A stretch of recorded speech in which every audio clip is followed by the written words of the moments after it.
On a clear day when the sky is blue and there's just enough breeze to blow the clouds away, you can stand on the big hill above the valley and watch Duck and Oliver far below, busily at work on Duck's branch line near the sea. The two engines are very proud of their matching coats of gleaming color. Oliver often talks about the time that Douglas saved him from scrap.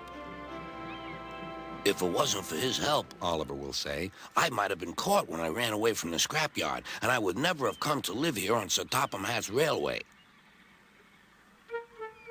The other engines all wanted to know about Oliver's adventures. Amazing, remarked Henry. Oliver, said James, has resource. And sagacity, put in Gordon. What does that mean, whispered Percy. I think, replied Thomas, it's about being clever and wise. He is, finished Gordon, an example to us all. I'm sorry to say that Oliver became very puffed up in the smoke box. Henry says I'm amazing. He's right. He whistled as he swooshed along the line. One day, Sir Topham Hatt came to see him. You are doing well. Now you must learn how to look after freight cars. Every wise engine knows that you cannot trust freight cars.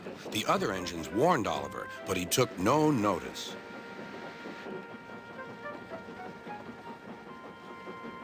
You think I can't manage, he said, huffily. Gordon knows better. He says I'm sagacious. You may be good gracious or whatever you call it, but cars can be troublesome, and... Say no more, Duck, interrupted Donald. It's a pity, but the wee engine will just have to learn for himself. Oliver pulled some loaded cars to a siding and pushed the empties to the chute.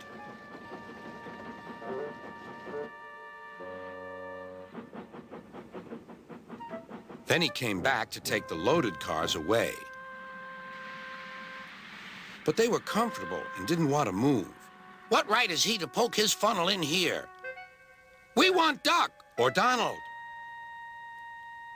Or Douglas.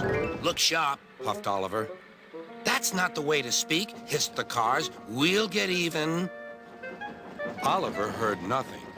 The cars moved smoothly at first, then suddenly Oliver felt them push forward. His driver applied the brakes, but they were useless against the surging cars. On, yelled the cars. Oliver fought hard, but still they forced him on and on.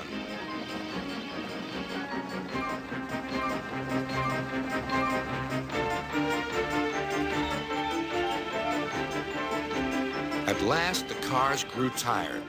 I'm winning, gasped Oliver. But it was too late.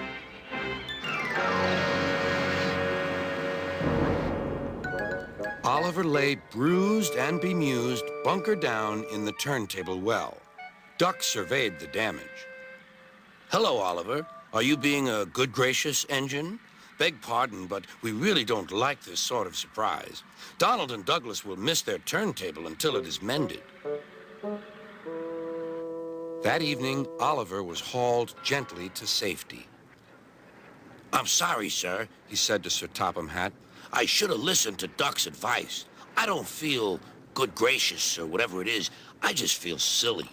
Well, Oliver, replied Sir Topham Hatt, now you know the damage cars can do. Yes, I do, sir.